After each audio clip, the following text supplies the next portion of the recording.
Nous sommes le mercredi 20 mars 2019. Bienvenue dans Euronews Soir. Voici les titres de cette édition d'actualité européenne et internationale. Radovan Karadzic, l'ex-président des Serbes de Bosnie, condamné en appel à la prison à vie par la justice internationale pour génocide et crimes de guerre pendant la guerre de Bosnie. Dans l'actualité également, le feuilleton du Brexit. À 9 jours de la date théorique du divorce entre le Royaume-Uni et l'Union européenne, Theresa May demande un report aux dirigeants européens et s'attire une nouvelle fois les foudres de l'opposition. Et puis c'est aujourd'hui la journée internationale de la francophonie. Nous recevons dans ce journal un Britannique qui dénonce la domination de l'anglais au sein des institutions européennes. Il parle d'impérialisme linguistique. On terminera ce journal par du cinéma avec les toutes premières images du prochain film de Quentin Tarantino. Leonardo DiCaprio, Brad Pitt et Al Pacino sont à l'affiche. C'est une image forte dans l'actualité aujourd'hui. Les veuves de Srebrenica qui ont applaudi et prié à l'annonce du verdict. Radovan Karadzic, l'ex-président des Serbes de Bosnie, a définitivement été jugé coupable de génocide, de crimes de guerre et de crimes contre l'humanité.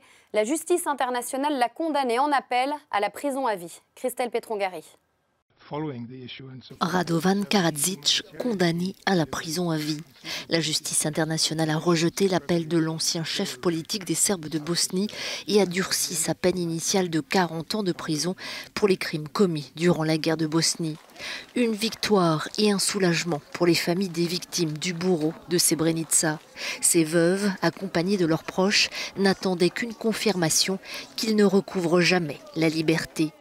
Le juge en charge de l'appel a souligné l'étendue et la cruauté systématique de ces crimes, mais tout n'est pas éclairci.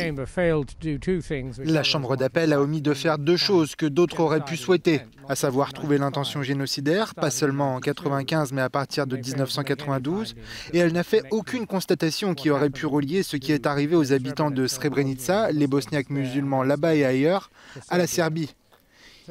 Il reste donc à les mettre à l'épreuve, espérons-le dans un autre contexte. Radovan Karadzic est aujourd'hui définitivement jugé coupable pour sa responsabilité dans le siège de Sarajevo et le massacre de Srebrenica où plus de 8000 hommes ont été.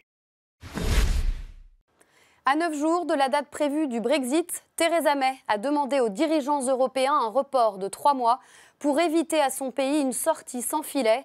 Pour être effectif, ce report devra être approuvé à Bruxelles et validé par Westminster à plusieurs niveaux. Les explications d'Arnaud Richard.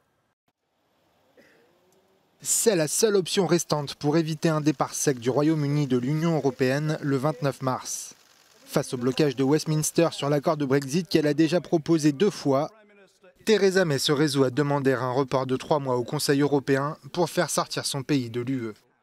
Une décision qu'elle a précisée face aux parlementaires. Le gouvernement a l'intention de présenter des propositions en vue d'un 3e vote. Si ce vote est adopté, la prorogation donnera à la Chambre le temps d'examiner le retrait du projet de loi sur l'accord. Sinon, la Chambre devra décider comment procéder. Mais en tant que Premier ministre, je ne suis pas prête à retarder le Brexit au-delà du 30 juin.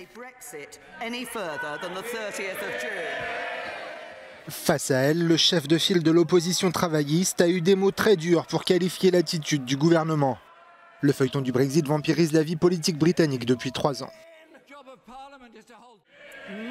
Des mois de course contre la montre et une campagne concertée de chantage, d'intimidation et de corruption n'ont pas réussi à convaincre la Chambre ou le pays que son accord est tout sauf un échec national et devrait être rejeté.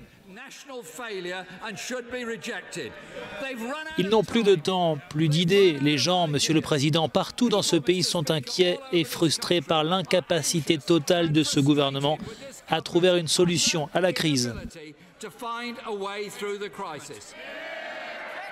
Pour la frange eurosceptique du Parti conservateur, décaler le Brexit, c'est repousser un problème dans le temps et ne pas respecter le résultat du référendum. Madame la Première ministre, si vous continuez à demander un report de l'article 50, vous trahirez le peuple britannique. Si vous ne le faites pas, vous respecterez leurs instructions.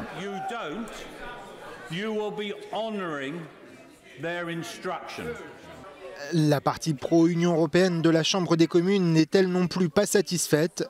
Elle espère encore rester dans l'UE ou en sortir, mais avec un nouvel accord. Ce qu'elle fait en s'en tenant à ce plan raté est profondément dangereux pour notre pays. Dans l'intérêt national, je la supplie de réfléchir à nouveau. Dernier obstacle pour cette prolongation du délai de sortie, l'accord à l'unanimité des 27 autres membres de l'UE. Un Conseil européen réunissant tous les chefs de gouvernement est prévu ce jeudi à Bruxelles pour en décider. Et à la veille de ce Conseil européen, Donald Tusk, son président, a déclaré qu'une courte extension serait possible, mais qu'elle serait conditionnée à un vote positif sur le traité de retrait à la Chambre des communes. L'émotion de la communauté musulmane en Nouvelle-Zélande, les premières inhumations des victimes des attentats des 2 mosquées de Christchurch se sont déroulées aujourd'hui. 5 jours après l'attentat contre des mosquées de Christchurch en Nouvelle-Zélande, les premières victimes ont été inhumées ce mercredi. Un réfugié syrien et son fils ont été mis en terre. Ils étaient arrivés il y a 1 an en Nouvelle-Zélande où ils espéraient trouver la paix et la sécurité loin du conflit syrien. Pour la communauté musulmane, ces inhumations interviennent tardivement alors que la coutume veut que l'enterrement ait lieu dans les 24 heures suivant le décès. Un retard dû au difficile processus d'identification des victimes. Une trentaine de corps ont à ce stade pu être remis aux familles. Je sais que le processus d'identification est incroyablement difficile et frustrant pour les proches. Mais j'ai aussi vu ceux qui travaillent sur l'enquête et je peux vous dire qu'ils travaillent incroyablement dur aussi. Depuis la tuerie de Christchurch, de nombreux habitants de divers horizons rendent hommage aux victimes en exécutant le haka, cette danse guerrière traditionnelle, symbole de l'identité néo-zélandaise. 50 personnes issues de la communauté musulmane ont péri vendredi dernier sous les balles d'un Australien de 28 ans qui a filmé et diffusé en direct son massacre sur les réseaux sociaux. L'homme qui a été incarcéré avait décrit sa haine des immigrés dans un manifeste publié sur Internet avant le massacre.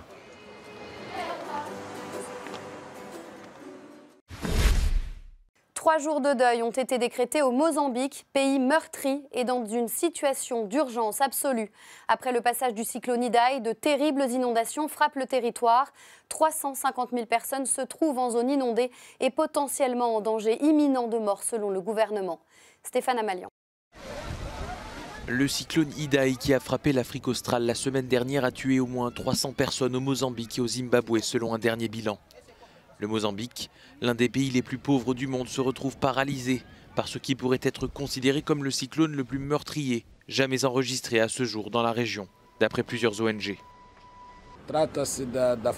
C'est la nature qui nous montre sa puissance. Nous devons accepter cela et trouver des forces après la pluie pour nous relever et aller de l'avant.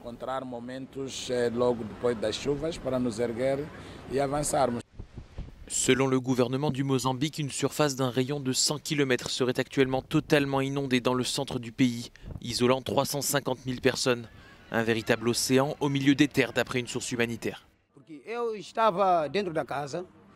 J'étais avec mon enfant. Nous étions à l'intérieur de la maison parce qu'il pleuvait. Puis nous avons entendu une explosion qui venait de la montagne. Puis l'eau a commencé à couler dans les rues et atteint notre maison quand nous avons dû fuir.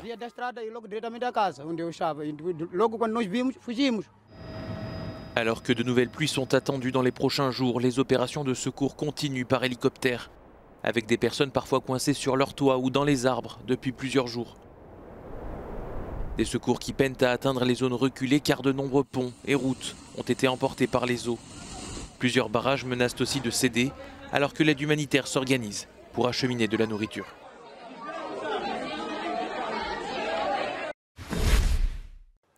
Avec 300 millions de locuteurs, la langue française est actuellement la 5e langue la plus parlée au monde, après le chinois, l'anglais, l'espagnol et l'arabe. Et je vous le disais en titre, c'est aujourd'hui la journée internationale de la francophonie.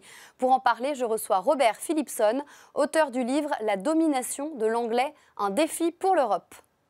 Vous êtes britannique, spécialiste des droits linguistiques et vous dénoncez l'hégémonie de l'anglais au sein des institutions européennes. Expliquez-nous en quoi cela pose problème selon vous.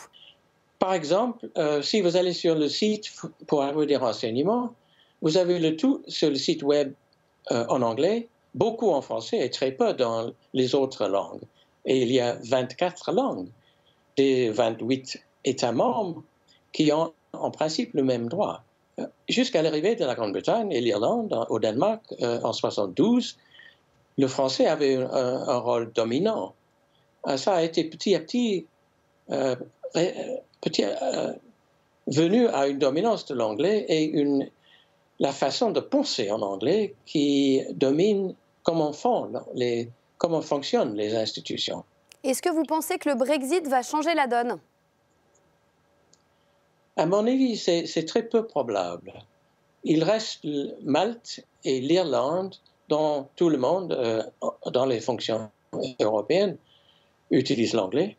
Et en plus de ça, beaucoup d'États membres ne fonctionnent pas bien en allemand ou bien en français. Donc, soit devrait-on utiliser les services d'interprétation d'une autre façon que maintenant, soit autrement. Je crois que ça ne va pas changer parce que les eurocrates, les fonctionnaires, n'employaient pas les institutions, sont devenus capables de fonctionner plus ou moins en anglais, et ce serait très difficile de faciliter un changement vers une utilisation de plusieurs d'autres langues, y compris le français. Donc, quelles seraient les solutions, selon vous, pour contrer ce que vous dénoncez comme un impérialisme linguistique ? Qu'ils comprennent la question des langues européennes au sérieux. Parce qu'à ce moment-ci, il y a très peu de gens, par exemple, qui s'intéressent aux affaires européennes, très peu de gens qui exercent leur droit de vote dans les élections pour le Parlement. Il y a très peu de gens qui comprennent comment fonctionne au niveau supranational d'Europe ce qui se passe. Monsieur Philipson, un grand merci d'avoir été avec nous. Je rappelle que vous êtes l'auteur du livre « La domination de l'anglais, un défi pour l'Europe ». Direction la France, où la mission antiterroriste militaire Sentinelle sera mobilisée de manière renforcée samedi prochain dans le cadre des manifestations des Gilets jaunes. Emmanuel Macron veut répondre aux violences qui ont émaillé la dernière manifestation de ce type dans la capitale. Julien Pavy. Les militaires de l'opération Sentinelle seront déployés en renfort samedi à Paris lors de l'acte 19 des Gilets jaunes. Annonce ce mercredi du gouvernement français qui s'inscrit dans la série de mesures sécuritaires décidées en début de semaine après un nouveau week-end de violence dans la capitale française. Mise en place après les attentats contre Charlie Hebdo, l'opération Sentinelle vise d'abord à sécuriser les lieux sensibles, gares, sites touristiques ou édifices religieux. Samedi, des militaires supplémentaires seront déployés aux abords des bâtiments officiels afin, précisent les autorités, de permettre aux forces de l'ordre de se concentrer sur les mouvements de foule et le maintien de l'ordre. Le gouvernement cherche à tout prix à éviter les nouvelles scènes de saccage et de pillage observées le week-end dernier sur les Champs-Élysées. Il a décrété une série de mesures, dont l'interdiction de manifester dans certains quartiers sensibles si des éléments ultra, des casseurs, sont repérés, ou encore une augmentation de l'amende en cas de participation à une manifestation interdite. Ces mesures seront appliquées partout en France. À Nice, les manifestations de Gilets jaunes seront même interdites dans un périmètre défini. Décision prise en rapport avec une visite du président chinois le lendemain sur la Côte d'Azur. Et l'on termine ce journal avec les toutes premières images du 9e film de Quentin Tarantino qui réunit à l'écran Leonardo DiCaprio, Brad Pitt et Al Pacino. Il était une fois à Hollywood, c'est le titre du film. Christelle Pétron-Gary. Du lourd, rien que du lourd dans le prochain Tarantino. Leonardo DiCaprio et Brad Pitt sont à l'affiche de Once Upon a Time in Hollywood, une plongée dans l'industrie du cinéma en pleine mutation à la fin des années 60. Si ce 9e opus du réalisateur américain est encore mystérieux, le film raconterait l'histoire d'un acteur et de son cascadeur. Le casting 4 étoiles a été dévoilé. Al Pacino, Kurt Russell, Margot Robbie ou encore Elle Fanning gravitent aux côtés des deux acteurs. Il faudra attendre cet été pour découvrir le film en France et en Europe, à moins qu'il ne soit projeté en avant-première lors du Festival de Cannes. Un joli clin d'œil pour Tarantino, dont le film Pulp Fiction fête cette année ses 25 ans.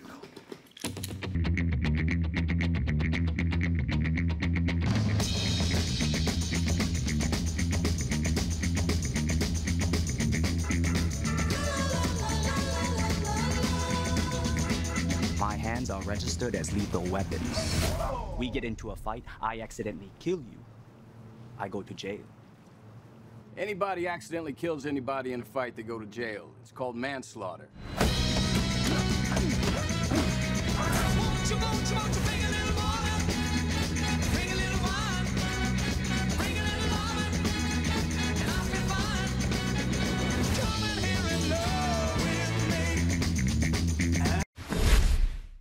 Voilà, c'est la fin de cette édition. L'information continue sur Euronews et les réseaux sociaux.